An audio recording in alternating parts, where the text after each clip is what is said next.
I researched clean water and the effects World Vision is having on getting it to people. The problem with clean water is that millions of people don't have access to it and have to walk sometimes all day to find water. And when they do, it may be unclean and have diseases, which could end up in children dying. World Vision since 2011 has built or repaired over 8,000 wells in 12 different countries and has brought clean water to 2 million people for the first time. I researched human trafficking and how many children get sold into it. World Vision provides the children, the families, the community leaders, and the law enforcement targeted education about what trafficking is and what techniques traffickers use in order to prevent it from happening. World Vision also provides the children with an education and a place to live so that they're not living on the streets and in danger of being kidnapped. I have been researching early marriage in other countries, and one of the main problems is in poverty-stricken countries because they don't have enough money to pay for their daughter's education or their food or even houses, and so they sell them into marriage, early marriage. In many countries around the world, girls are valued less than boys. They are forced to marry early, are not given the opportunity to pursue an education or pursue their dreams, and are very subject to exploitation.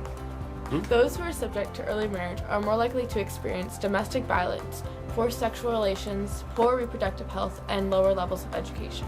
In the 10 countries where early marriage is the highest, 30% of the girls marry before age 15, and 60% of the girls marry between the ages of 15 and 18, which leaves only 10% marrying after the age of 18.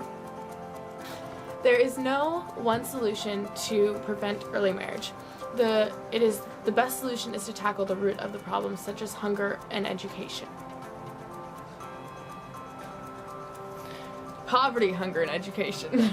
Our dollars that we're donating to World Vision help by giving the families the tools and resources to grow their own food, in which they're not having to work super hard to pay for food that is just barely keeping their family from starving, and in which case they are less likely to sell their daughters into an early marriage. I've been researching economic development.